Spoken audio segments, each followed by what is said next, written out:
Some wounds never heal, they just learn to live with the silence. Silas McGrath had been carrying his grief for so long, he'd forgotten what hope felt like, until a scrawny donkey showed up at his cabin door. The townspeople meant it as a joke, sending the old mountain man what they called his perfect match. Chester was stubborn, ornery, and nobody wanted him. But sometimes the things we don't ask for are exactly what we need. As Silas looked at this unwanted creature standing in the Montana snow, something shifted in his heart. Maybe it was how Chester's eyes held the same loneliness he felt every morning. Maybe it was how neither of them belonged anywhere else. Could this broken-down donkey become the companion that would teach an old man how to live again? Before we jump back in, tell us where you're tuning in from. And if this story touches you, make sure you're subscribed, because tomorrow I've saved something extra special for you. The morning mist clung to the Montana, peaks like a shroud, and Silas McGrath watched it from his cabin window with the same ritualistic precision he'd maintained for the past 3 years. Coffee first black, strong enough to wake the dead. Then the fire, built with kindling he'd split the evening before. After that, the careful inventory of his supplies, the checking of his traps, and the methodical preparation for another day of solitude. At 62, Silas had perfected the art of living alone. His weathered hands moved with practiced efficiency as he pulled on his worn leather boots, the same pair Martha had bought him for his birthday 7 years ago.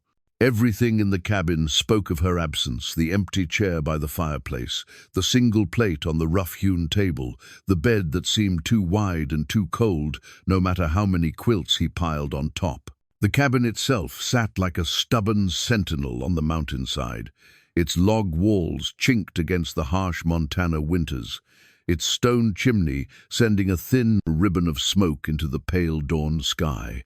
Silas had built it with his own hands 30 years ago, when Martha was still alive and their son Daniel was just a dream they whispered about in the darkness. Now it felt more like a monument to everything he'd lost than a home. He touched the chain around his neck, feeling the familiar weight of Martha's wedding ring against his chest. She'd worn it for 25 years before the fever took her, and he'd been wearing it for 3 years since. Some nights he forgot she was gone and reached for her across the bed. Other nights he remembered too clearly, and the silence threatened to swallow him whole. The ring was all he had left of her physical presence. Well, that and the recipe book she'd filled with her careful handwriting, the one that sat gathering dust on the kitchen shelf because cooking for one person felt like admitting defeat. Martha had believed in abundance, big meals, loud laughter, and a table that welcomed anyone who might wander up their mountain path. Now Silas ate beans from a can and called it supper. Outside, the first snow of October dusted the peaks with pristine white. Winter would come early this year. He could feel it in his bones, the way Martha used to predict weather by the ache in her hands. The thought should have sent him into his usual preparations, checking the woodpile, inventorying his preserved food, making sure his water source wouldn't freeze. Instead, he found himself thinking about the town 15 miles down the mountain, a place he visited exactly 4 times a year for supplies, and nothing more. Pine Ridge wasn't much to look at: a main street lined with weathered storefronts, a saloon that served more coffee than whiskey these days, and a general store run by the Hendricks family. The people weren't much to look at either, at least not when they looked at him. To them, Silas McGrath was the crazy hermit who lived up the mountain, the man who'd let grief turn him mean and strange. They weren't entirely wrong.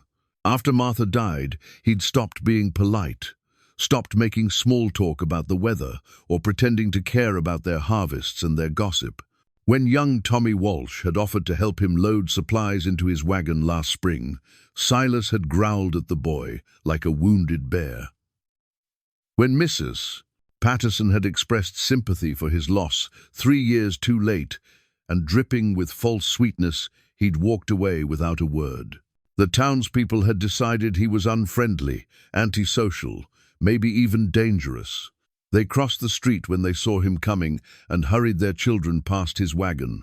They whispered about the hermit who'd buried his wife and his heart in the same grave, who lived like a savage up on the mountain with only the wind for company. They weren't entirely wrong about that either. Silas poured himself a second cup of coffee and stepped onto his front porch. The planks creaked under his weight, a familiar sound that usually comforted him. This morning, it seemed to echo in the vast emptiness surrounding his cabin. 40 acres of pine and granite stretched in every direction, beautiful and utterly lonely. He owned it all, had papers to prove it, but some days it felt like the land owned him instead. He'd been a different man when he first came here. Younger, optimistic, full of plans for the future he and Martha would build together. They'd talked about children, about expanding the cabin, about growing old together watching sunsets from this very porch. Daniel had been born here, in the bedroom that now felt like a mausoleum. The boy had taken his first steps on these same worn planks, had learned to whistle by imitating the mountain birds that nested in the eaves. Diphtheria had taken Daniel when he was 8 years old. The same fever that would claim Martha 15 years later, as if the mountain demanded payment for every moment of happiness it had allowed them. After Daniel died, Martha had wanted to leave, to start fresh somewhere that didn't echo with their son's laughter. But Silas had refused.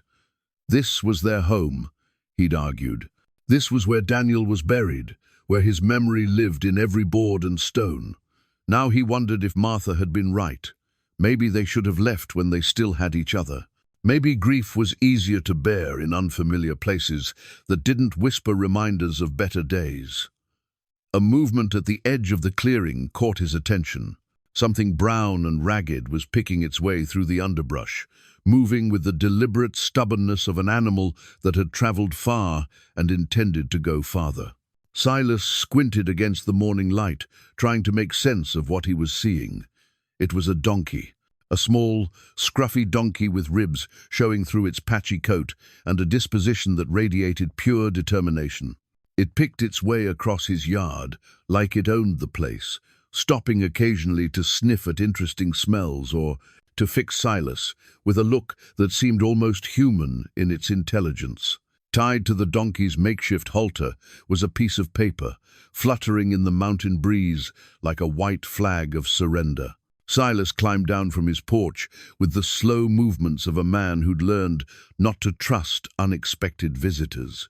The donkey watched him approach with dark, patient eyes that held no fear, only a weary acceptance that suggested this wasn't the first time he'd been passed from one unwilling owner to another.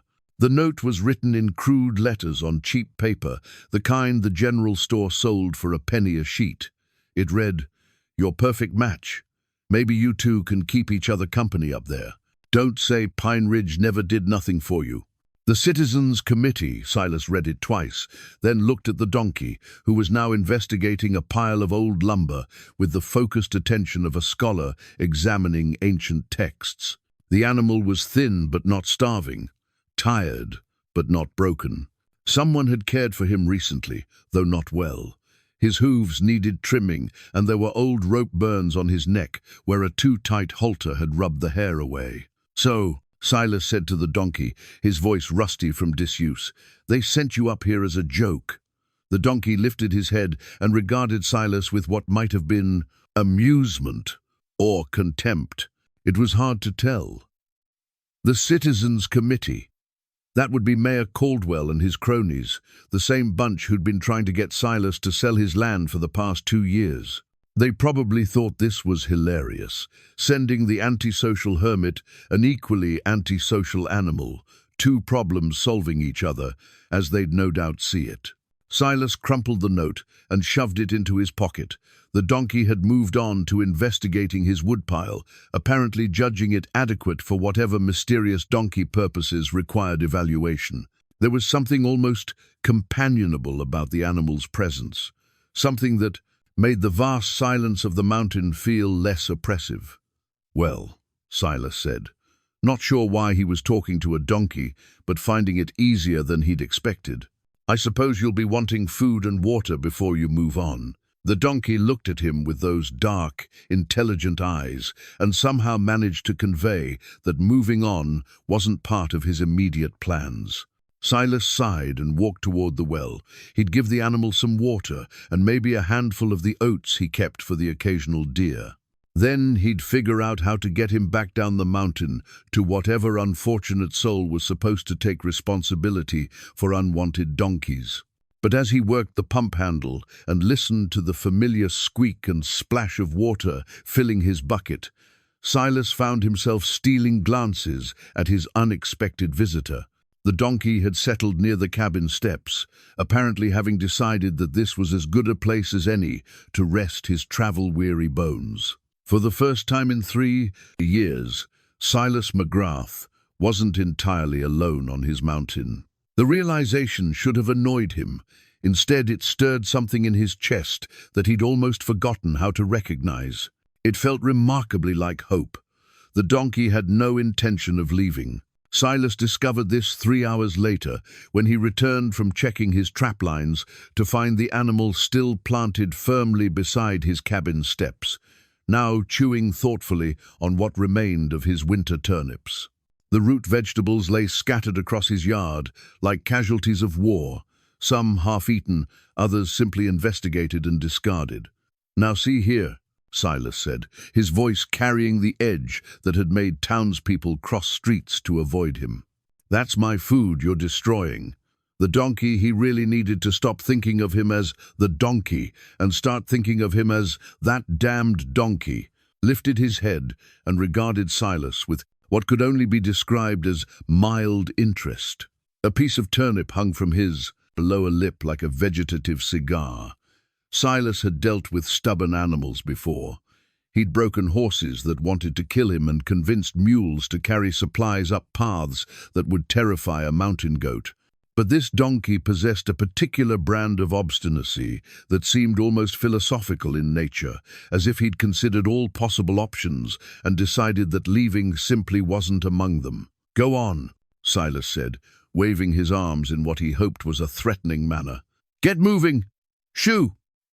The donkey blinked slowly, finished his turnip, and lay down.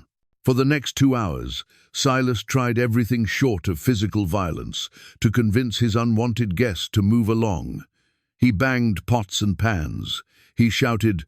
He even tried reasoning with the animal, explaining in carefully modulated tones that this was private property and that vagrancy laws probably applied to livestock as well as people. The donkey responded to these efforts by falling asleep. As afternoon shadows began to lengthen across the clearing, Silas found himself studying his uninvited companion with grudging curiosity. Up close, the animal was in worse shape than he'd initially thought. Beneath the patchy coat and stubborn exterior, Silas could see the telltale signs of recent hardship. The donkey's hip bones jutted sharply beneath loose skin, and there were fresh cuts on his legs that suggested a difficult journey through rough terrain. Someone had mistreated this animal before sending him up the mountain. The rope burns on his neck were deeper than Silas had first noticed, and there was a wariness in the donkey's eyes that spoke of kicks and harsh words, of being seen as a burden rather than a companion. It was a look Silas recognized because he'd seen it in his own mirror often enough over the past 3 years. The revelation caught him off guard. Here he was, preparing to send away the first living thing that had sought him out since Martha's death. And for what? Because the townspeople had meant it as a joke? Because accepting their gift might suggest he was actually as lonely as they thought he was? The truth was, he was lonely. Lonelier than he'd ever admitted, even to himself. The silence that had once felt like peaceful solitude now pressed against him like a physical weight. He talked to Martha's memory and Daniel's ghost, but their voices had grown fainter with each passing season until some days he couldn't remember the sound of their laughter at all. The donkey stirred in his sleep, making a soft, snuffling sound that was remarkably comforting. When had Silas last heard another living creature breathe nearby? When had he last felt responsible for something other than his own stubborn survival? As if sensing the shift in Silas's thoughts, the donkey opened his eyes and struggled to his feet. For a moment, Silas thought the animal had finally decided to move on. Instead, the donkey limped toward the cabin steps, favoring his left front leg in a way that made Silas's chest tighten with unwelcome concern. "You're hurt," Silas said, the words coming out gentler than he'd intended. The donkey looked at him with those dark, patient eyes, and somehow managed to convey that yes, he was hurt, and yes, he was tired, and no, he still had no intention of going anywhere. Silas knelt beside the animal and carefully lifted the injured leg. The hoof was cracked and packed with stones, and there was swelling around the fetlock that suggested an old injury aggravated by recent travel. It would need cleaning and bandaging, maybe a poultice to draw out any infection. "Fool animal," Silas muttered, though his voice held no real irritation. "Probably walked 20 miles on this leg just to spite whoever was trying to get rid of you." The donkey whuffled softly, a sound that might have been agreement. Silas found himself remembering the last time he'd tended to an injured animal. Daniel had been 6 years old when he'd found a wounded hawk with a broken wing. The boy had cried and begged his father to help, and Silas had spent 2 weeks nursing the bird back to health, while Daniel watched with the intense focus that children bring to matters of life and death. "Will he fly again, Papa?" Daniel had asked every morning.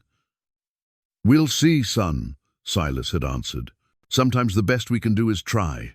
The hawk had eventually healed and flown away, and Daniel had been so proud of their success that he'd talked about becoming a veterinarian when he grew up. The boy had possessed Martha's gift for nurturing, her instinct to heal rather than harm. Silas pushed the memory away before it could take root and bloom into the kind of pain that left him breathless. But something of Daniel's compassion must have survived in him, because he found himself walking toward the cabin to gather supplies. The donkey watched him go, with what might have been gratitude. Cleaning the hoof was a messy, complicated process that required patience. Silas wasn't sure he possessed. The donkey stood remarkably still, as if he understood that this discomfort was temporary and necessary. When Silas finally finished and applied a makeshift bandage torn from one of Martha's old sheets, the animal nuzzled his shoulder with surprising gentleness. It was the first intentionally affectionate contact Silas had experienced in 3 years. The touch nearly undid him. For a moment, the careful walls he'd built around his grief threatened to crumble entirely.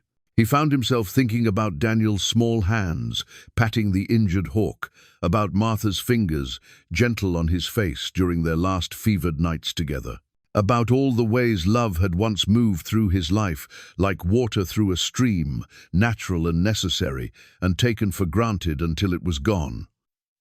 "What am I going to call you?" Silas asked, his voice rough with emotions he wasn't ready to name.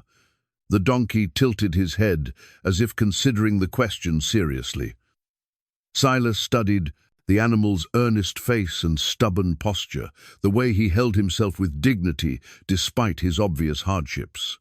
There was something about him that reminded Silas of his son, not in appearance, but in spirit. Daniel had possessed the same quiet determination, the same refusal to give up, even when circumstances seemed impossible. Daniel Chester McGrath. That had been their boy's full name. Martha had chosen Chester after her grandfather, a man she described as stubborn as a mule, but loyal as the sunrise. "Chester," Silas said aloud, testing the name. "That's what I'll call you, Chester." The donkey Chester pricked his ears forward as if approving of the choice. As evening settled over the mountain, Silas found himself making preparations he hadn't planned. He cleared space in the lean-to where he stored his tools, spreading fresh hay on the ground for bedding. He filled a bucket with water and another with oats from his carefully hoarded winter supplies. He even rigged a simple windbreak from an old canvas tarp, remembering how Daniel had always worried about animals being cold. Chester watched these preparations with obvious satisfaction, apparently having reached the same conclusion Silas was slowly accepting. This arrangement was no longer temporary. Just until spring, Silas told himself as he settled the donkey for the night, just until your leg heals and the weather breaks. But even as he spoke the words, he knew they were a lie. Chester had already claimed his place here, just as surely as grief had claimed Silas 3 years ago. The difference was that Chester's presence felt like the beginning of something, rather than the end. That night, for the first time since Martha's death, Silas fell asleep to the sound of another living creature breathing nearby.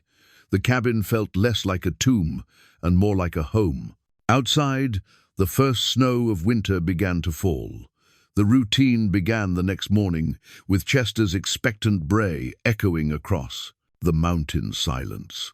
Silas woke to the unfamiliar sound and lay still for a moment, disoriented by the presence of another voice in his carefully ordered world. For 3 years, his mornings had begun with the sound of wind through pine needles and the distant cry of hawks. Now there was this demanding, insistent, and somehow comforting in its very persistence.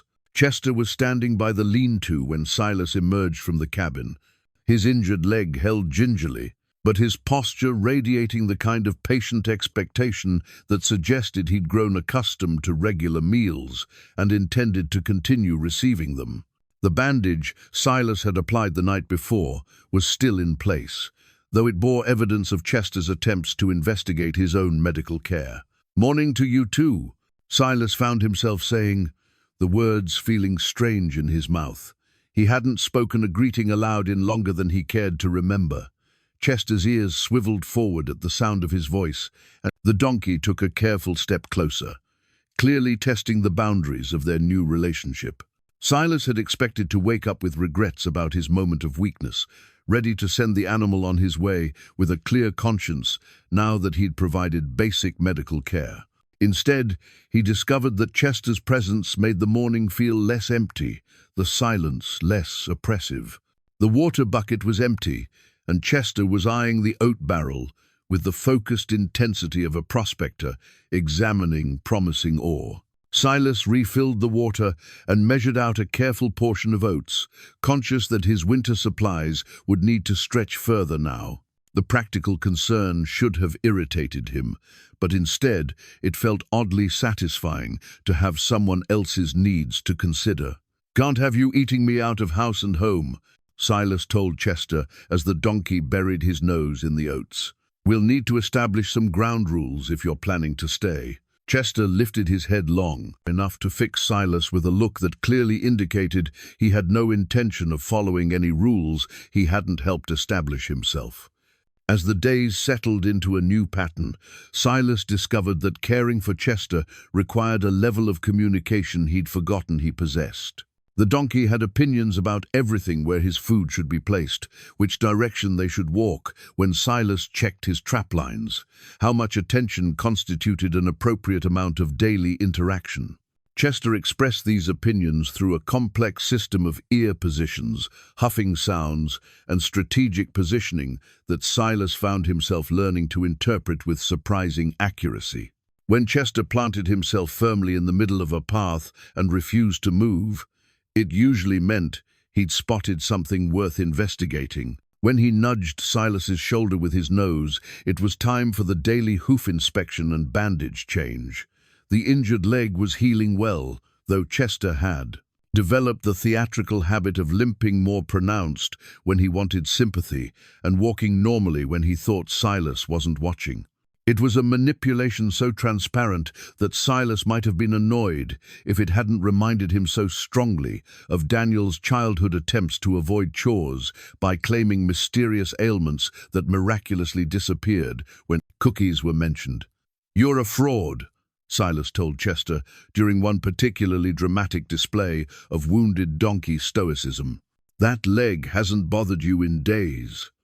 Chester responded by limping even more pathetically, adding a small whimper for effect. Despite himself, Silas laughed. The sound surprised him so much that he actually looked around to see who had made it, as if laughter were something that could only come from someone else. It had been 3 years since he'd found anything genuinely amusing, and the realization that Chester had somehow coaxed that response from him was both unsettling and oddly hopeful.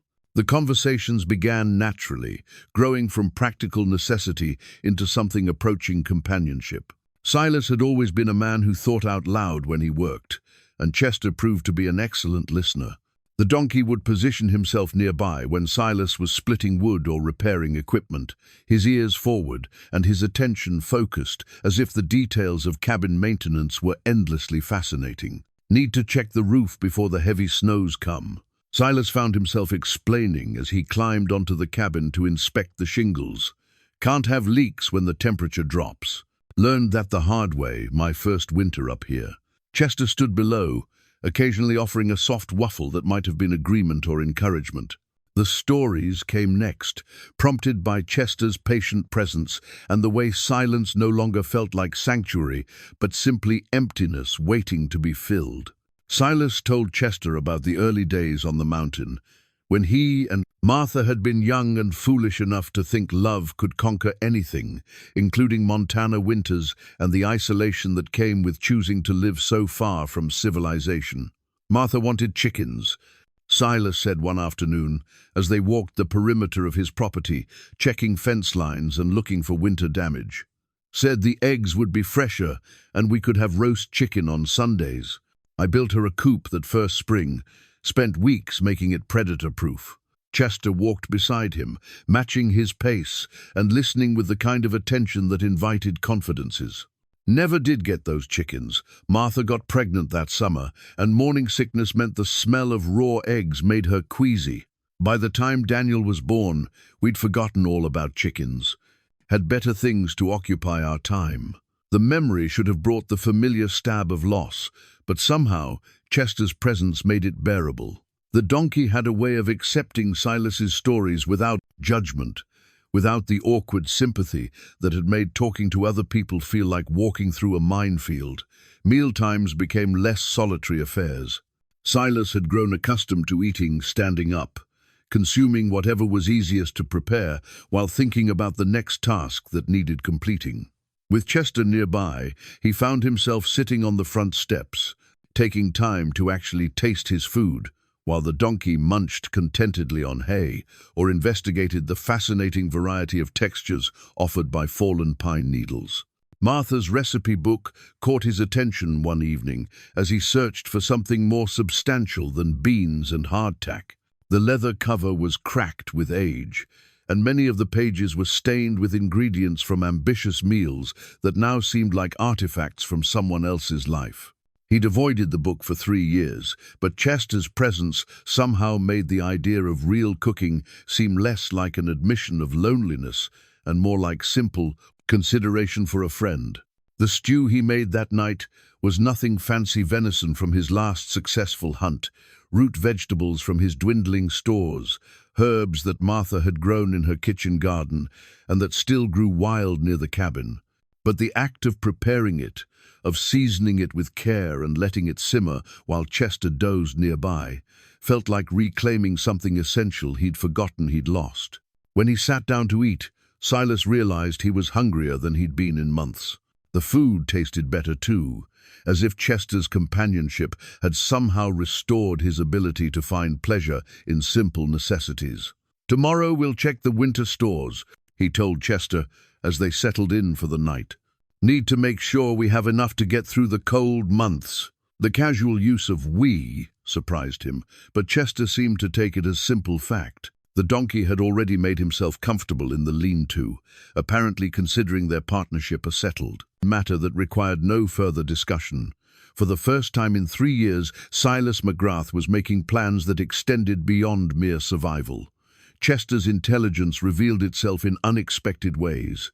Within a week of his arrival, the donkey had figured out how to open the gate latch with his teeth, how to nudge the water pump handle just enough to get a drink without flooding the yard, and how to position himself strategically between Silas and whatever task the man was attempting to complete alone. It was this last skill that proved most revealing. Chester seemed to possess an uncanny ability to sense when Silas was struggling with something, hauling heavy logs, reaching high shelves, or wrestling with equipment that really required two sets of hands. The donkey would simply appear at exactly the right moment, offering his sturdy back as a brace or his considerable weight as an anchor point. "You're too smart for your own good," Silas told him after Chester had somehow intuited that the rope Silas was trying to secure needed to be held steady while he tied it off. "Probably smarter than half the people in Pine Ridge," Chester responded, with what Silas had learned to recognize as his smug expression, ears forward, eyes bright, chin lifted slightly, as if he were quite aware of his own cleverness and entirely pleased with it. The first real test of their partnership came when Silas decided to repair the chicken coop Martha had always wanted. The structure had been sitting empty for 15 years, slowly succumbing to weather and neglect, but something about Chester's presence made the idea of having other animals around seem less daunting and more like the natural progression of a working homestead.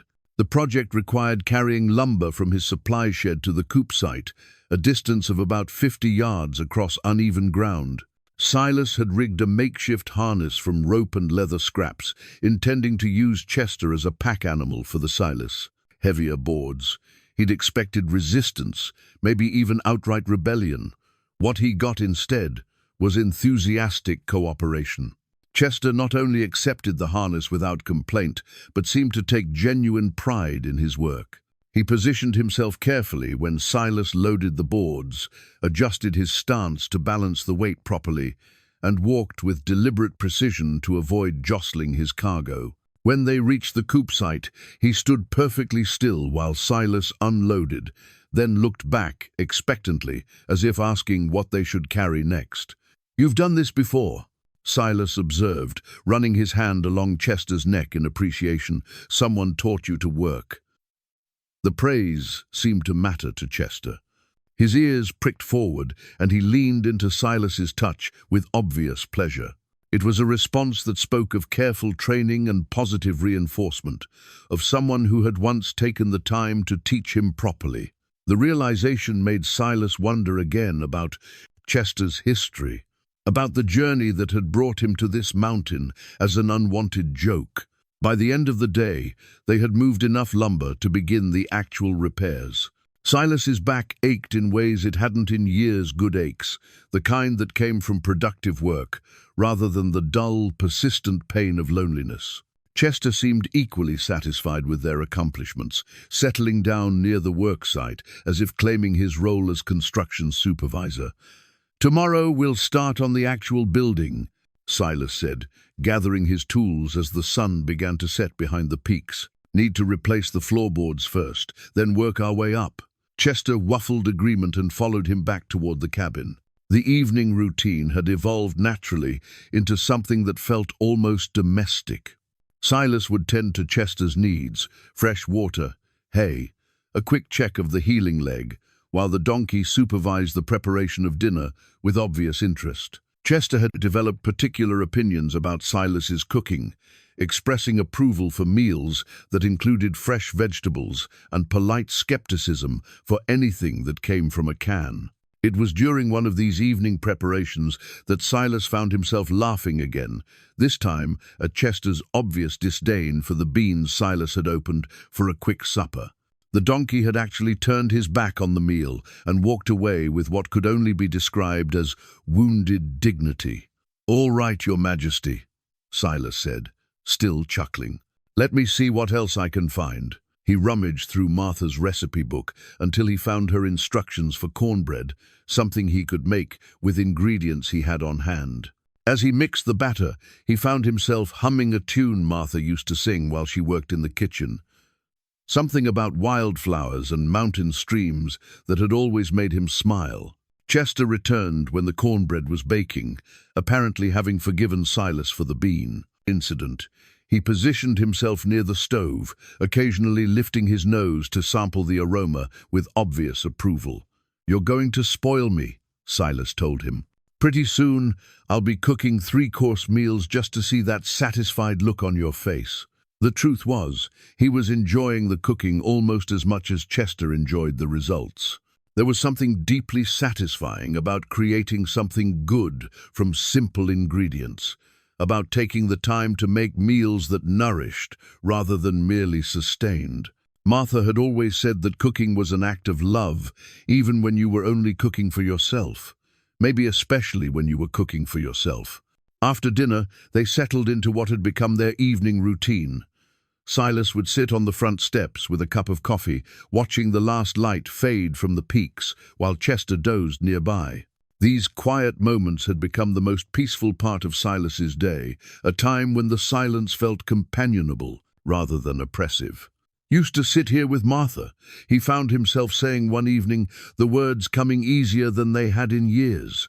"She'd bring her mending and I'd work on whatever needed fixing. Daniel would run around catching fireflies until it got too dark to see." Chester opened one eye and regarded Silas with sleepy attention. Martha always said this was her favorite time of day, called it the breathing space between work and rest, said it reminded her that we were exactly where we belonged. The memory brought the familiar tightness to his chest, but it was gentler now, more like nostalgia than raw grief. Chester's presence seemed to create a buffer between Silas and the worst of his pain, allowing him to remember the good parts without being overwhelmed by the loss. "Think she would have liked you?" Silas continued. "She always had a soft spot for stubborn creatures who needed someone to believe in them." Chester made a soft sound that might have been understanding or might have been simple contentment. Either way, it felt like agreement. As they prepared for bed, Silas realized he was looking forward to tomorrow in a way he hadn't in 3 years. There was work to be done, projects to complete, and for the first time since Martha's death, he had someone to share them with. The frayed rope halter he'd fashioned for Chester hung on a peg beside the cabin door, and Silas found himself studying it with satisfaction.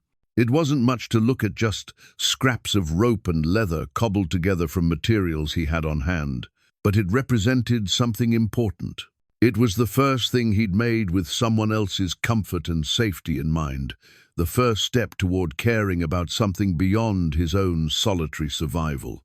Chester was no longer just an unwanted visitor or a temporary responsibility. He had become something Silas hadn't expected to find again, a reason to hope that tomorrow might be better than today. The first blizzard of winter arrived 2 weeks earlier than expected, sweeping down from the northern peaks with the kind of ferocity that reminded anyone foolish enough to live at altitude that mountains made their own rules about weather and survival. Silas woke to the sound of wind howling around the cabin, like something alive and hungry, rattling the shutters and sending snow spiraling down the chimney to hiss against the fire. Chester was already awake when Silas stumbled outside to check on him, the donkey standing alert in his shelter with his ears swiveling to track the storm's intensity.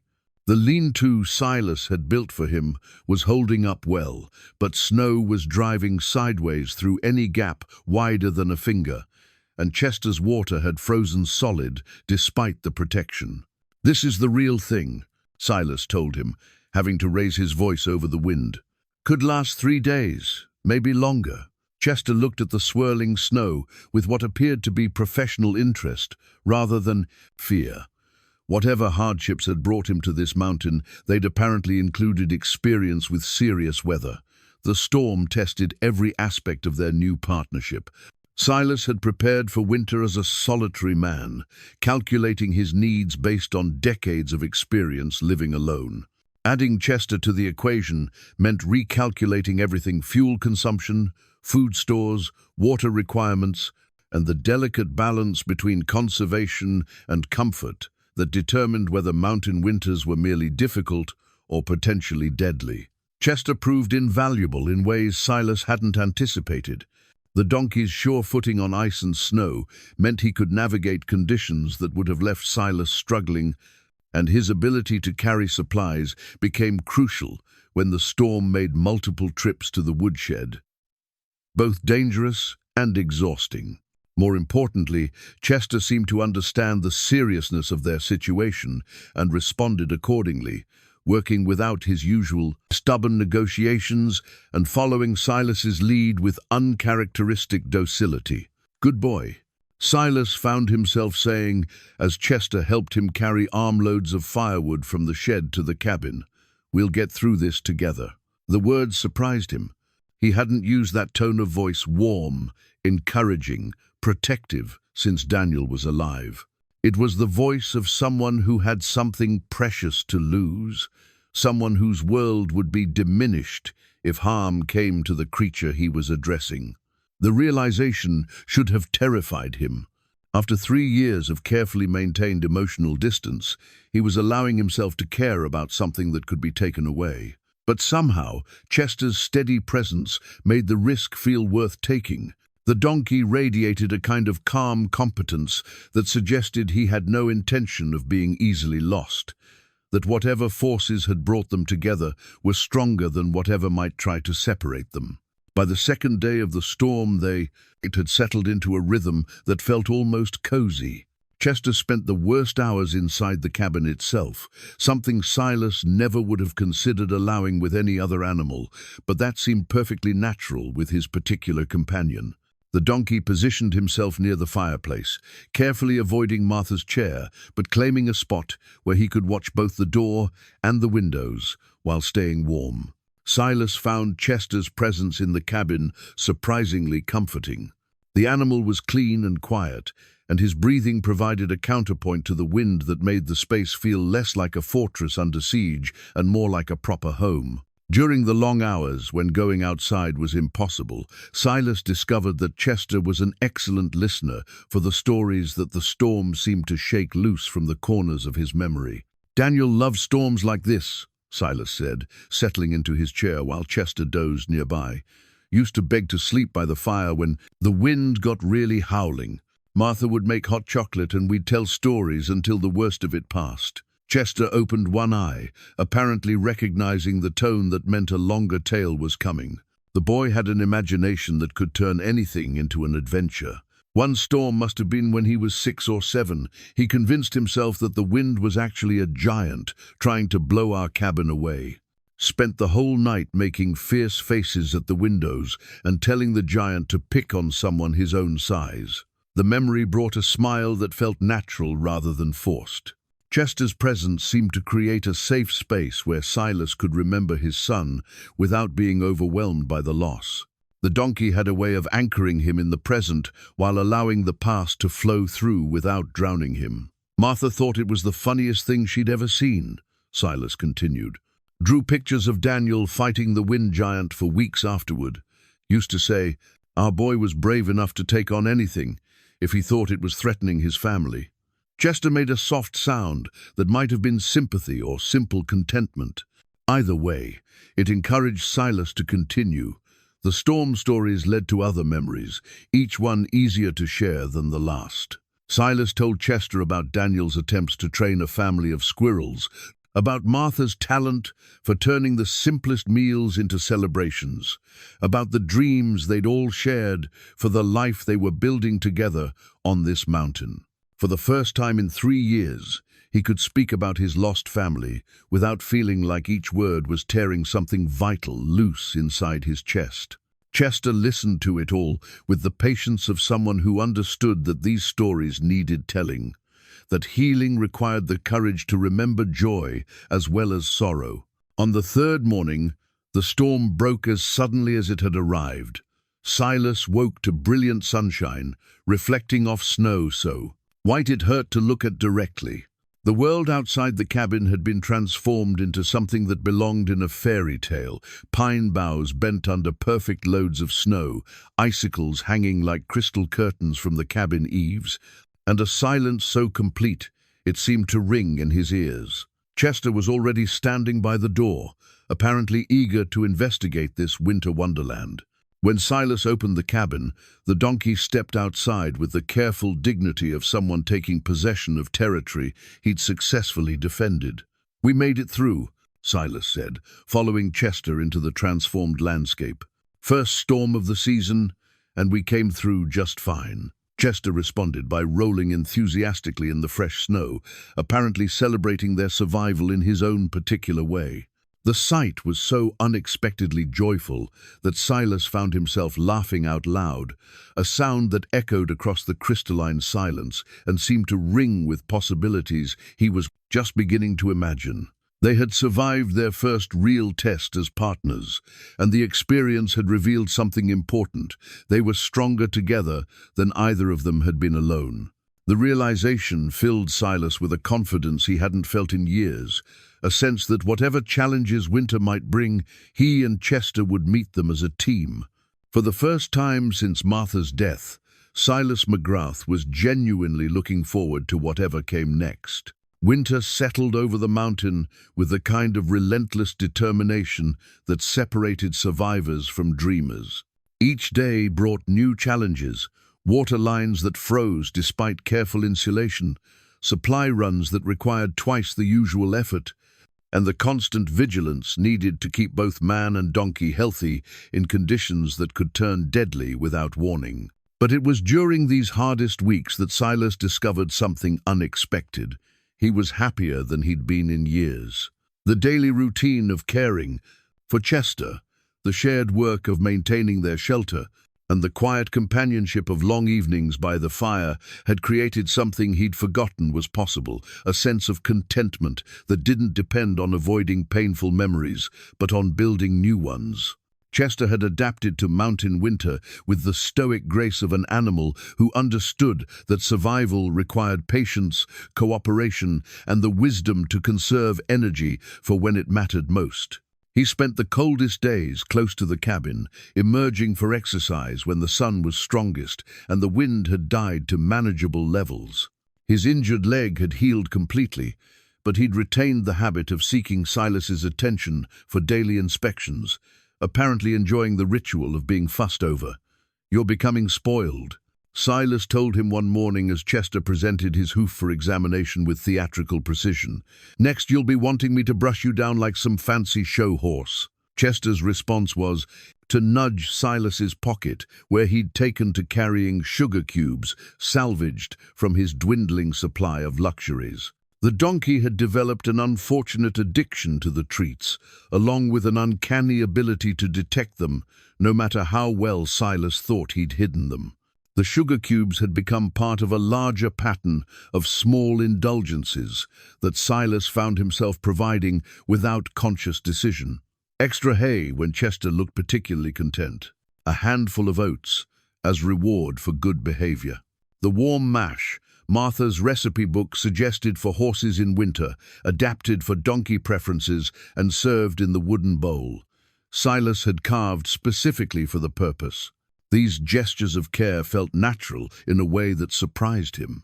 After 3 years of focusing solely on his own minimal needs, tending to Chester's comfort had awakened something paternal in him that he'd thought died with Daniel. The realization came gradually, emerging through accumulated moments of tenderness that felt both new and familiar. It was during one of the season's worst cold snaps that Chester fell ill. Silas woke to find the donkey standing hunched in his shelter, his breathing labored, and his usual alertness replaced by a glazed exhaustion that sent panic racing through Silas's chest. Chester's nose was hot and dry, his ears drooped with fever, and when Silas offered him water, he barely lifted his head to acknowledge the gesture. "Easy, boy," Silas murmured, running his hands along Chester's neck and feeling the heat radiating through his coat. "We'll get you through this."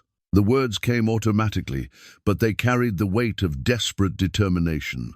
The thought of losing Chester, of returning to the silence and isolation he'd only recently escaped, was unbearable in a way that caught Silas completely off guard. Somewhere in the past months, the donkey had become more than a companion. He'd become family. Silas spent the next 3 days nursing Chester with the single-minded intensity of someone who had already lost too much to accept another departure.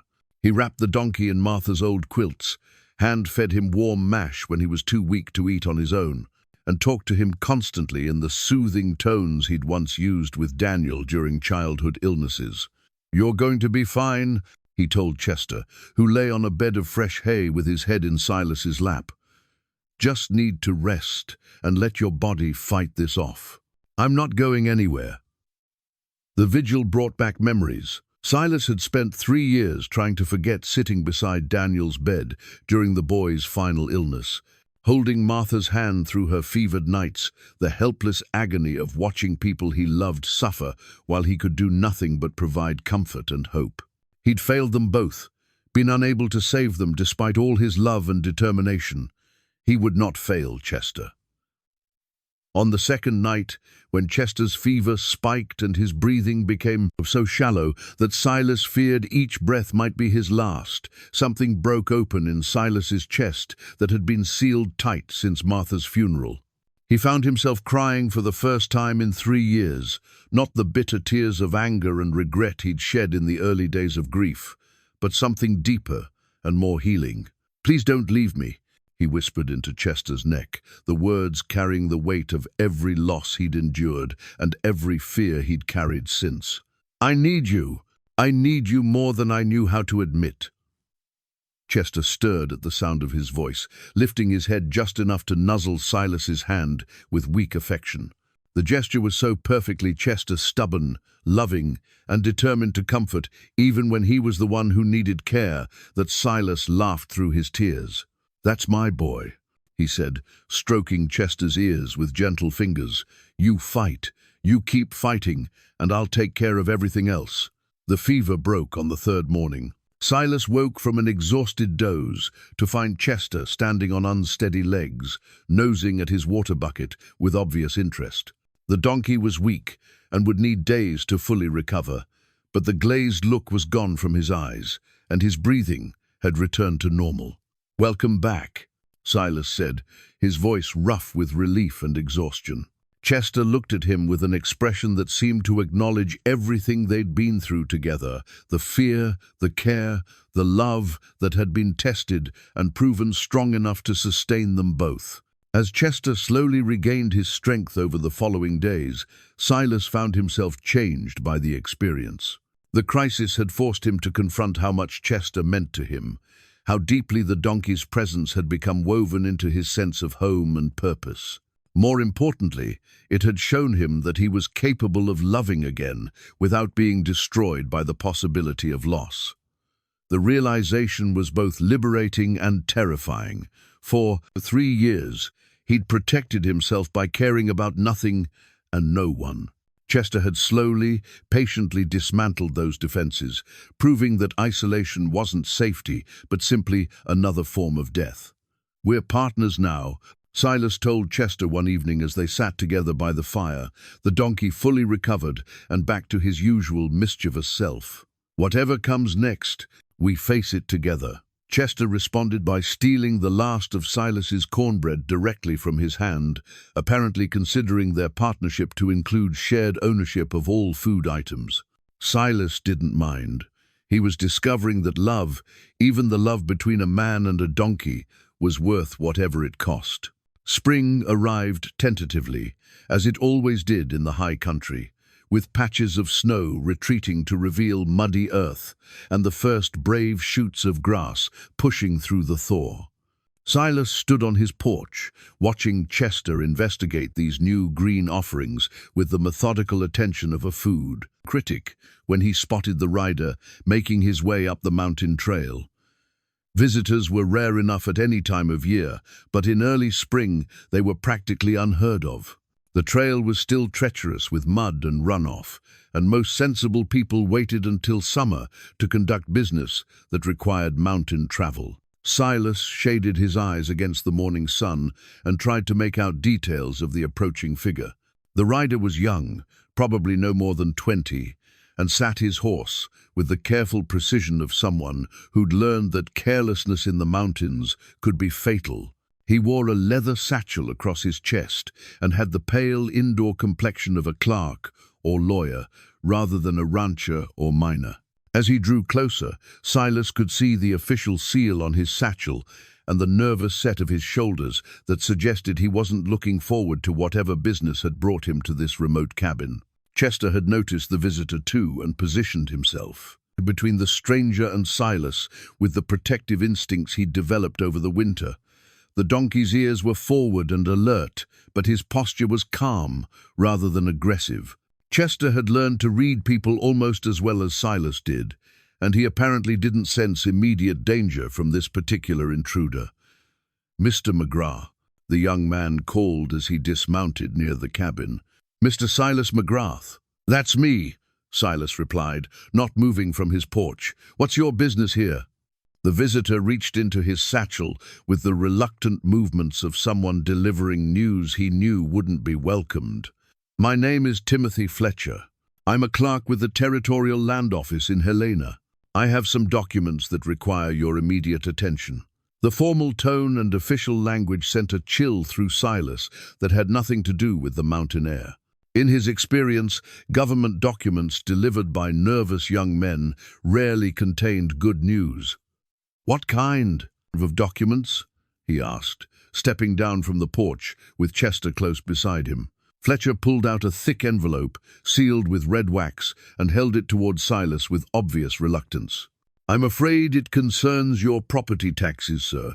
There's been a situation." Silas took the envelope and broke the seal, his hands steady despite the growing certainty that his carefully rebuilt world was about to come crashing down around him.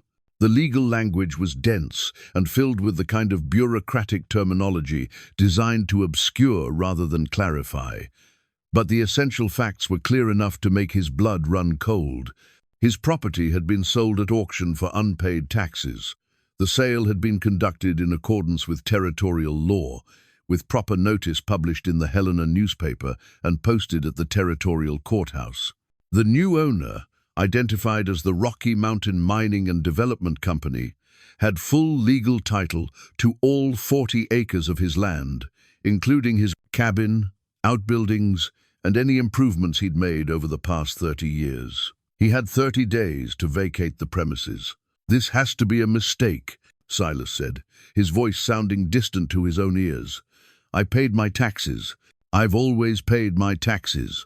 Fletcher shifted uncomfortably from foot to foot, clearly wishing he were anywhere else. "According to our records, sir, you're 3 years behind on your payments. The total amount owed, including penalties and interest, comes to $467. 3 years. Silas's mind raced back through the fog of grief that had clouded the period after Martha's death. He remembered paying bills, remembered the careful budgeting that mountain life required, but the specific details were lost in the haze of survival that had characterized those dark months. "I paid what I owed.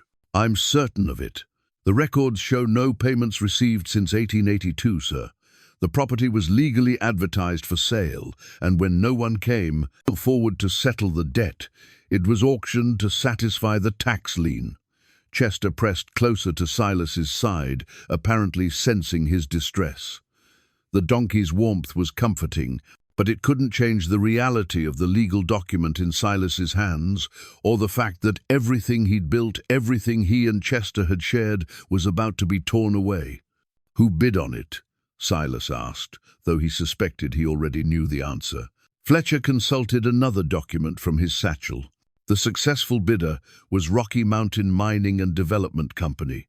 They acquired the property for the minimum bid of $500. The name meant nothing to Silas, but the nature of the business told him everything he needed to know. Mining companies didn't buy mountain property for scenic views or hunting cabins.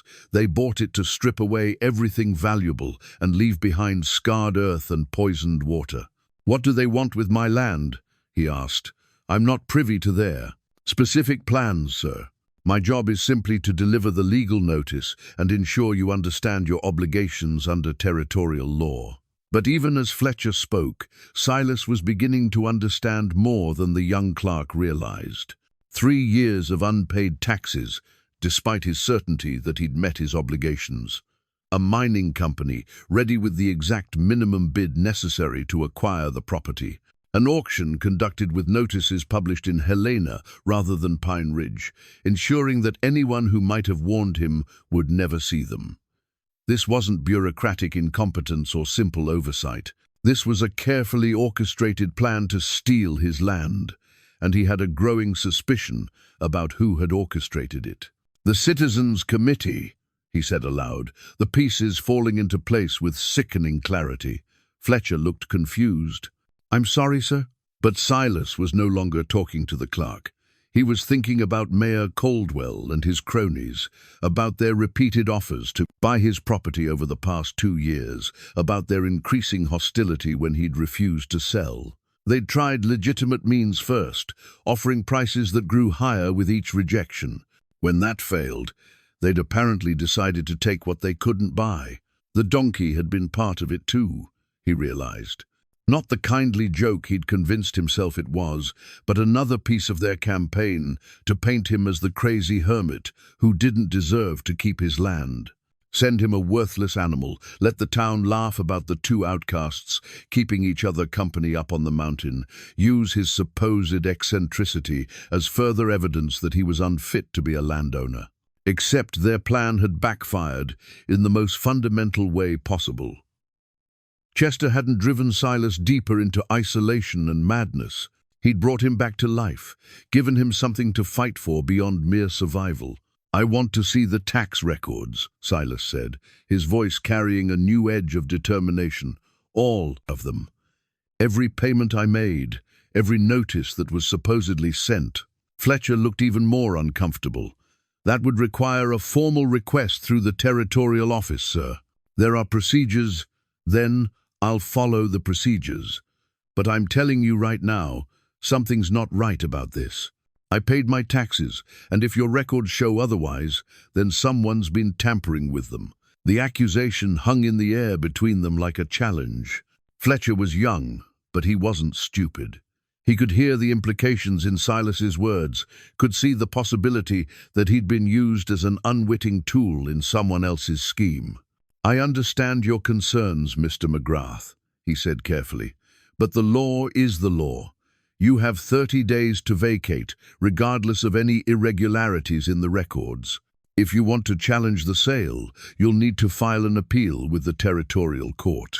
Silas folded the legal documents and slipped them into his jacket pocket. 30 days. 30 days to save everything he and Chester had built together, everything that had brought meaning back to his life. "I'll be filing that appeal," he said. "And I'll be looking into exactly how Rocky Mountain Mining and Development Company knew to bid on property that wasn't supposed to be for sale." Fletcher mounted his horse with obvious relief, apparently eager to escape before the situation became more complicated. "Good luck, sir. I hope you're able to resolve this to your satisfaction." As the young clerk rode back down the mountain, Silas stood in his yard with Chester beside him, looking at the cabin and outbuildings that might not be his much longer. The donkey seemed to sense that something fundamental had changed, something that threatened the life they'd built together. "Well, boy," Silas said, running his hand along Chester's neck. "Looks like we've got a fight on our hands." Chester's response was to plant himself more firmly beside Silas, apparently ready for whatever battle lay ahead. For the first time in 3 years, Silas McGrath had something worth fighting for. The question was whether 30 days would be enough time to save it. The ride down to Pine Ridge took longer than usual because Silas refused to leave Chester behind.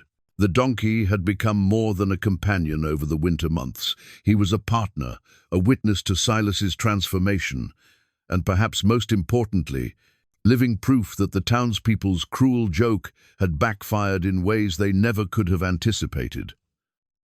Chester seemed to understand the gravity of their mission. He walked with unusual solemnity beside Silas's horse, his ears alert and his pace steady despite the muddy spring conditions that made travel treacherous. Occasionally he would look up at Silas as if checking that his human was holding up under the pressure of their circumstances. The legal documents tucked inside Silas's jacket pocket felt heavier than their actual weight, carrying as they did the power to destroy everything he'd rebuilt over the past months. But alongside the fear and anger, Silas discovered something he hadn't felt in years, a fighting spirit that had been dormant since Martha's death but was now awakening with fierce determination. He'd spent the previous evening going through every scrap of paper he could find, searching for evidence of his tax payments. What he'd discovered was troubling. He had clear records of payments made in 1880 and 1881, but the receipts from 1882 onward were missing. He remembered making those payments, remembered the careful budgeting required to scrape together the money during the difficult period after Martha's death. But the physical proof was gone. Someone had been in his cabin. Someone had taken the documents that would have protected his property rights. The violation felt almost as personal as the theft itself. The knowledge that while he'd been drowning in grief, people he'd considered neighbors, if not friends, had been plotting to steal his home. Chester snorted and tossed his head, apparently sharing Silas's indignation. "That's right, boy," Silas murmured. "We're going to show them what happens when you underestimate a man who's got something to fight for." The first stop was the territorial office branch that occupied a cramped room above the general store.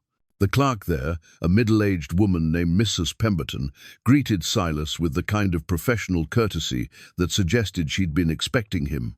"Mr. McGrath," she said, looking up from her ledger books. "I understand you have questions about your tax assessment." "I have questions about my missing payments," Silas replied, placing the legal documents on her desk. "According to this notice, I haven't paid taxes in 3 years. According to my memory and what records I still have, that's a lie." Mrs. Pemberton opened a thick ledger and ran her finger down columns of names and numbers. "I show no payments recorded under your name since 1881, Mr. McGrath. If you made payments after that date, you should have receipts." "My receipts are missing. Stolen, most likely." The accusation hung in the air like an accusation of murder. Mrs. Pemberton's expression shifted from professional neutrality to something approaching concern. "That's a serious allegation, Mr. McGrath. Are you saying someone broke into your home?" "I'm saying someone wanted my land badly enough to make sure I couldn't prove I'd paid what I owed. The question is whether this office was part of the scheme or just careless about keeping accurate records." Mrs. Pemberton bristled at the implied criticism. "Our records are meticulous, sir. Every payment is logged and verified. If you made payments, there would be documentation. Then I want to see the original tax assessments, the ones that show how much I owed each year, when the bills were sent, and where they were delivered." The ledger entries told a disturbing story. The tax assessments for 1882 and 1883 had been sent to an address in Pine Ridge rather than to Silas's mountain cabin. The amounts owed had been calculated using an assessment that valued his property at nearly twice what it had been worth in previous years. Most damning of all, the final notices before the auction had been sent to the same Pine Ridge address, ensuring that Silas would never receive them. "This isn't my address," Silas said, pointing to the entries. "I've never lived in town. Every notice for 30 years has been delivered to my cabin." Mrs. Pemberton studied the entries with growing unease. The address changes were authorized by Mayor Caldwell. He submitted a form stating that you'd requested all correspondence be sent to his office for your convenience. "I never made any such request." The evidence was circumstantial but damning. Someone with access to official forms and the authority to make changes to tax records had systematically ensured that Silas would miss his payments and lose his property to auction. The same someone had made sure a mining company was ready to purchase the land at the minimum possible price. "I want copies of everything," Silas said. "Every form, every assessment, every change to my records. And I want to know exactly who had access to make those changes." Mrs. Pemberton was already reaching for her filing cabinet, apparently recognizing that she was looking at evidence of corruption that could destroy careers and possibly land people in prison. "I'll need to consult with my supervisor," she said. "This is highly irregular. Irregular is one word for it. Criminal is another." While Mrs. Pemberton compiled documents, Silas and Chester made their way to the mayor's office. The building that housed Pine Ridge's municipal government was barely more than a large shed but Mayor Caldwell had decorated his portion with enough official seals and certificates to suggest he took his authority seriously. Caldwell was a soft man in his 50s who'd built his political career on the promise of bringing progress and prosperity to Pine Ridge. He greeted Silas with the kind of forced friendliness that suggested he'd been expecting this confrontation. "Silas, good to see you in town. I trust you received the legal documents from the territorial office?" "I received them, along with some interesting information about how my tax records were handled." Caldwell's smile flickered, but didn't disappear entirely. "I'm sure there's a reasonable explanation for any irregularities. Bureaucracy can be complicated, especially for someone who doesn't deal with it regularly. Someone changed my mailing address without my permission. Someone made sure I never received the tax bills or the auction notices. Someone who had authority to make official changes to territorial records. That's a serious accusation, Silas. I hope you have evidence to support it." Silas pulled out the copies Mrs. Pemberton had provided. "Your signature is on the authorization form. You want to tell me why you thought you had the right to redirect my mail?" Caldwell's expression shifted from false friendliness to something harder and more calculating. "You were in no condition to handle business matters after your wife's death. I was trying to help by making sure important documents didn't get lost in your grief. By making sure I never saw them at all. By making sure they were handled by someone competent to deal with them. You've become a hermit up there, Silas. Half the town thinks you've lost your mind completely." The mask was slipping now, revealing the contempt that had always lurked beneath Caldwell's political courtesy. "You're not fit to own that much land. You don't use it productively, you don't contribute to the community, and you're sitting on resources that could benefit everyone in Pine Ridge." Resources like what? Caldwell realized he'd said too much, but there was no taking it back now. Mineral rights, timber rights, land that could support real development instead of one crazy old man talking to animals. "So you decided to steal it. I decided to make sure it went to people who could use it properly. Rocky Mountain mining will bring jobs to this area, real prosperity instead of your selfish isolation." Chester had been listening to this exchange with growing agitation, apparently understanding more of the conversation than anyone might have expected from a donkey. When Caldwell raised his voice, Chester responded by planting himself firmly between the mayor and Silas, radiating protective menace despite his diminutive size. "Even your animal knows you don't belong here," Caldwell sneered. "You want to fight this? Go ahead. You've got 30 days and no money for lawyers. Rocky Mountain Mining has already started planning their operation." "We'll see about that," Silas said, gathering his documents. "We'll just see about that." As they left the mayor's office, Silas felt the weight of the challenge ahead. 30 days to prove corruption, find a lawyer, and somehow overturn a legal sale that had already been completed. It should have been impossible. But as Chester fell into step beside him, radiating loyal determination, Silas realized he was no longer the broken, isolated man who might have simply accepted defeat. He had something worth fighting for now, and he had a partner who believed in him. The battle for their home was just beginning, but for the first time since receiving those legal documents, Silas believed they might actually have a chance to win. The question was whether the people of Pine Ridge were ready for the fight that was coming their way. The territorial courthouse in Helena was an imposing stone building that seemed designed to remind ordinary citizens of their proper place in the grand scheme of justice. Silas had never been inside before, and as he climbed the marble steps with Chester waiting patiently outside, he felt the weight of every year he'd spent avoiding civilization and the complications that came with it. The hearing room was smaller than he'd expected, paneled in dark wood that absorbed light and sound with funeral solemnity. Judge Morrison presided from behind an elevated bench that made him look like a stern grandfather passing judgment on wayward children. The Rocky Mountain Mining Company was represented by 3 lawyers in expensive suits who carried themselves with the confidence of men accustomed to getting their way. Silas had managed to find legal representation in the form of Andrew Fairchild, a young lawyer fresh from territorial law school who'd taken the case more for the experience than the modest fee Silas could afford to pay. Fairchild was earnest and well prepared, but Silas could see the nervousness in the way he shuffled his papers and adjusted his collar. "Your Honor," began the lead mining company lawyer, a silver-haired man named Bradford, who spoke with the polished authority of someone who'd never lost a case he cared about winning. "This is a simple matter of territorial law. The property in question was legally sold at public auction to satisfy outstanding tax debts. My client purchased the land in good faith, following all prescribed legal procedures."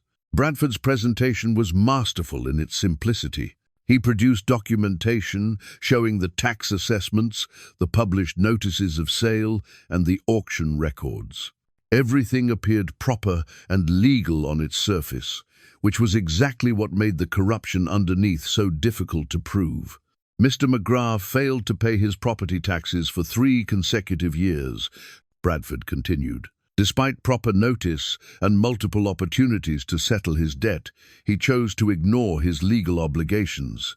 The territory cannot allow property owners to simply abandon their responsibilities without consequence."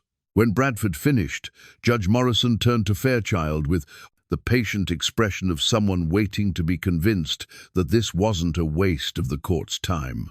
"Your Honor," Fairchild began, his voice gaining strength as he spoke, "what Mr. Bradford has presented appears legal on its surface, but the evidence we've uncovered suggests a systematic conspiracy to defraud my client of his rightful property." Fairchild's presentation was more detailed but less polished than Bradford's.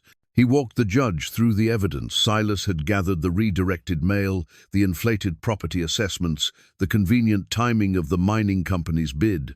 But each piece of evidence was circumstantial, suggestive rather than conclusive.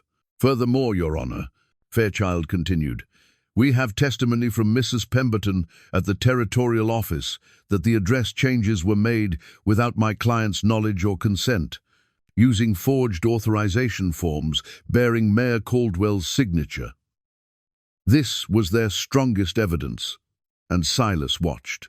Judge Morrison's expression carefully for any sign that it was making an impression. The judge was taking notes, asking pointed questions about dates and procedures, but his face remained professionally neutral. Bradford rose for his rebuttal with the languid confidence of a cat approaching a cornered mouse. "Your Honor, my learned colleague is asking this court to overturn a legal sale based on speculation and conspiracy theories. Even if we accept his allegations about mailing addresses, which we do not, the fact remains that Mr. McGrath had 3 years to discover and correct any administrative errors. His failure to do so cannot be blamed on anyone but himself." The legal arguments continued for another hour, each side presenting their interpretation of territorial law and precedent. But Silas found his attention drifting to the window, where he could see Chester waiting in the courthouse yard.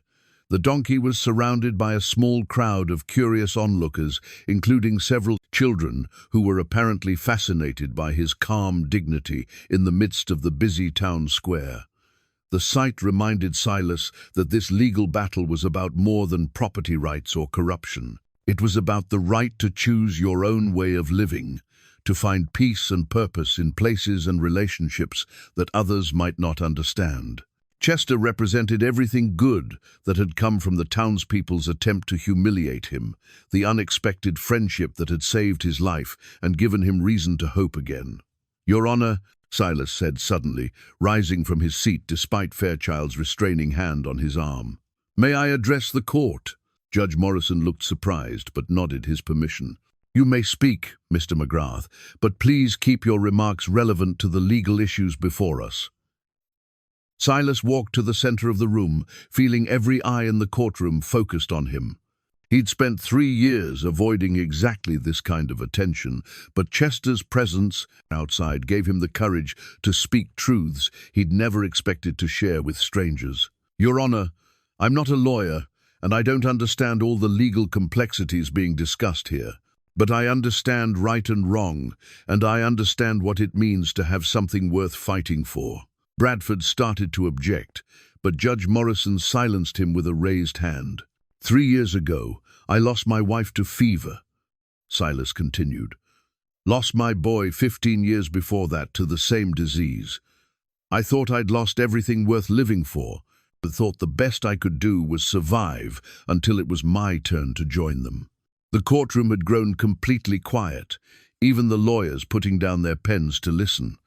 Then the people of Pine Ridge sent me a donkey as a joke, called him my perfect match, figured 2 worthless creatures deserved each other. But that donkey Chester, he taught me something I'd forgotten. He taught me that healing is possible, that friendship can bloom in the Compton, the most unlikely places, and that home isn't just land and buildings. It's the place where someone cares whether you live or die. Silas paused, gathering his thoughts and his courage for what he needed to say next. What's happening here isn't just about tax law or property rights. It's about whether a man has the right to choose his own path to healing, his own way of finding purpose. Mayor Caldwell and his friends decided I didn't deserve that choice. They decided my land was more valuable than my life.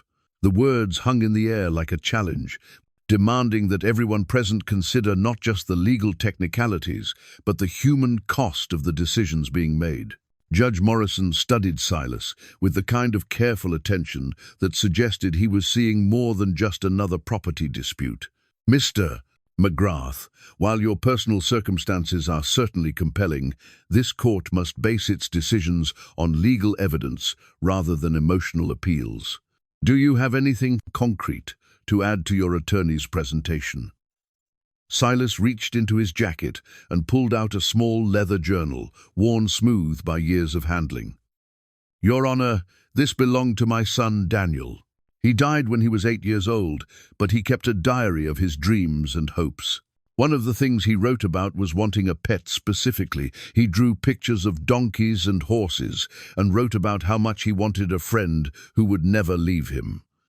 Bradford rose to object, but Judge Morrison held up his hand for silence, apparently curious about where this was leading. "I found this journal while I was organizing my belongings after Chester arrived," Silas continued. "It reminded me that my son would have loved that donkey, would have seen him as exactly the kind of friend he'd always dreamed of having. The people who sent Chester to me thought they were being cruel, but they gave me something my boy would have treasured." Silas opened the journal to a page marked with pressed wildflowers. Daniel wrote, "Papa says animals know when you need them most. Maybe someday I'll find one who needs me too. That's what Chester and I found. We both needed someone who understood what it meant to be unwanted." The courtroom was absolutely silent now, even the stenographer having stopped her transcription to listen. "Your Honor," Silas said, closing the journal and looking directly at Judge Morrison, "if you rule against me today, you're not just taking away my land. You're taking away the place where my son is buried, where my wife's garden still grows wild, and where I finally learned that healing is possible even after the worst losses imaginable." Judge Morrison was quiet for a long moment, his gaze moving from Silas to the legal documents spread across his bench, then to the window where Chester could still be seen, waiting patiently in the courthouse yard. "Mr. Bradford," the judge said finally, "I want to review your client's purchase documentation one more time. Specifically, I want to understand how Rocky Mountain Mining Company knew to bid on this particular property." Bradford's confidence flickered for the first time during the proceedings. "Your Honor, public auctions are advertised according to territorial law. Any interested party has the right to participate in the bidding process. But your client bid exactly the minimum amount required," Judge Morrison noted. "No competing bids, no market rate valuation, just the precise sum needed to satisfy the tax debt. That suggests either remarkable coincidence or prior knowledge of the situation." The judge was clearly thinking through the implications of everything he'd heard. Silas held his breath, knowing that the next few minutes would determine not just his future, but Chester's as well. Furthermore, Judge Morrison continued, The evidence presented regarding mailing address changes and inflated property assessments suggests systematic manipulation of the tax collection process. Even if each individual action could be explained away, the pattern is deeply troubling. Bradford attempted one final argument. Your Honor, even accepting my colleague's conspiracy theories, the law requires property owners to ensure their tax obligations are met. Mr. McGrath's ignorance of his situation cannot invalidate a legal sale. Mr. Bradford, Judge Morrison said, his tone carrying a new edge of authority. Ignorance is one thing. Deliberate deception by public officials is quite another. The evidence suggests that Mr. McGrath was systematically prevented from meeting his obligations through fraud and corruption. The judge gathered his papers and stood, commanding the attention of everyone in the courtroom. This court finds that the tax sale of Mr. McGrath's property was conducted under fraudulent circumstances. The evidence of manipulated mailing addresses, inflated assessments, and coordinated timing with the mining company's bid constitutes clear proof of conspiracy to defraud. Silas felt his knees go weak with relief, but Judge Morrison wasn't finished. Therefore, this court hereby invalidates the sale to Rocky Mountain Mining Company and orders the immediate restoration of clear title to Mr. Silas McGrath. Furthermore, I am directing the Territorial Attorney General to investigate the conduct of Mayor Caldwell and any other officials involved in this scheme. The courtroom erupted in a mixture of celebration and outrage. Bradford and his colleagues were already gathering their papers, clearly preparing appeals and damage control. Fairchild was grinning like a man who just won his first major case, which he had. But Silas was focused on the window, where Chester had somehow managed to position himself so he could see into the courtroom. The donkey's ears were pricked forward with obvious interest, as if he understood that something important had just happened. Mr. McGrath, Judge Morrison said as the commotion began, to settle. You're free to return to your property, and I hope you and your companion find the peace there that you fought so hard to preserve. As Silas made his way through the crowd of well-wishers and curious onlookers, he felt lighter than he had in weeks. The legal battle was over, but more importantly, he and Chester could go home. Outside, Chester greeted him with a gentle nuzzle and what could only be described as a satisfied expression. Somehow, the donkey had known they would win. "Come on, boy," Silas said, running his hand along Chester's neck. "Let's go home." For the first time in 30 days, those words meant exactly what they should. A place where they belonged, where they were wanted, and where their unlikely friendship could continue to flourish in the Montana wilderness they both loved. Spring had fully claimed the mountain by the time Silas and Chester returned home from Helena. The snow had retreated to the highest peaks. Wildflowers carpeted the meadows in brilliant displays of color, and the air carried the sweet scent of pine needles warming in the sunshine. But the most significant change wasn't in the landscape, it was in the steady stream of visitors making their way up the mountain trail to Silas McGrath's cabin.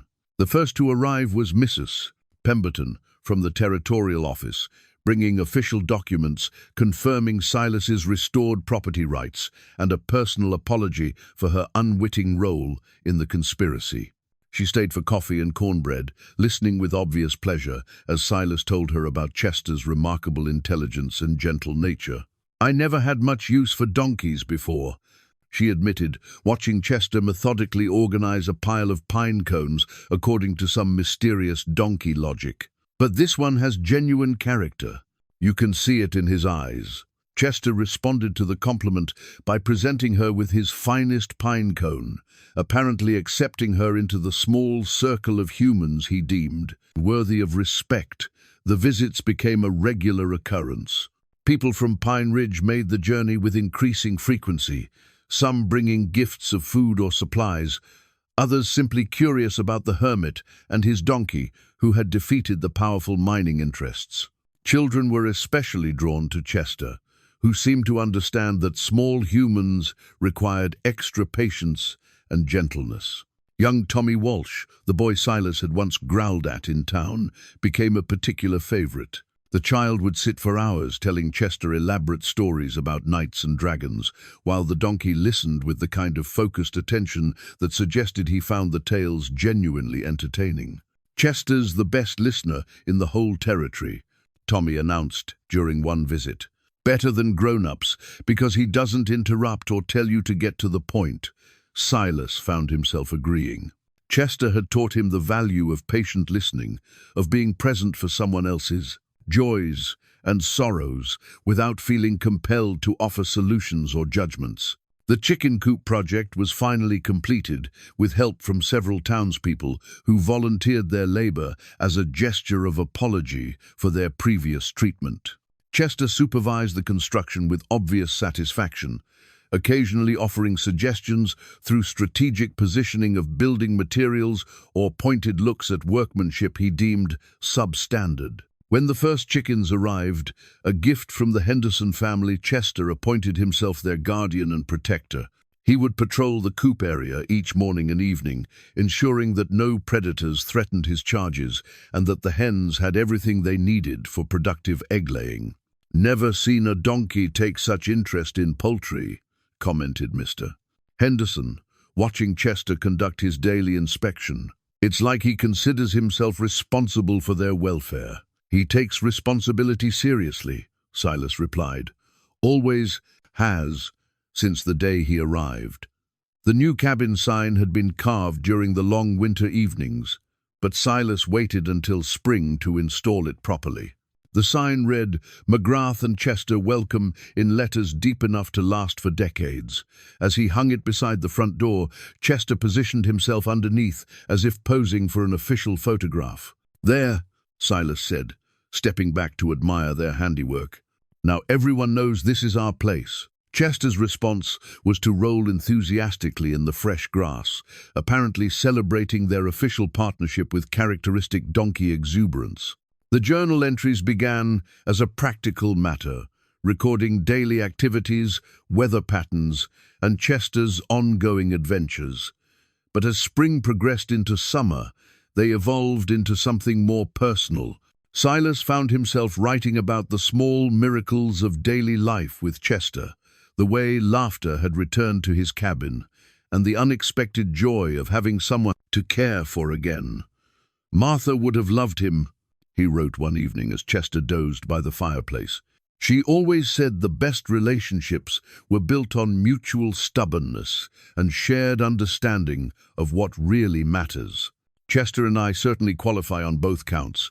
The memories of Martha and Daniel had become gentler over the months, less like open wounds and more like treasured photographs that could be taken out and examined without causing unbearable pain. Chester's presence had created a safe space where love could exist without the constant fear of loss, where the past could coexist peacefully with an uncertain but hopeful future. Mayor Caldwell had been removed from office and faced criminal charges for his role in the land fraud scheme. Rocky Mountain Mining Company had quietly abandoned their plans for the area and moved their operations elsewhere. The Citizens Committee had disbanded in disgrace, replaced by a new town council that seemed more interested in genuine community building than in scheming against eccentric neighbors.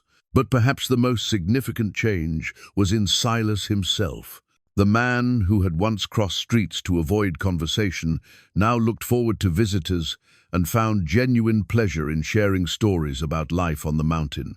Chester had somehow transformed him from a grieving hermit into someone who understood that healing required both solitude and connection, both independence and community.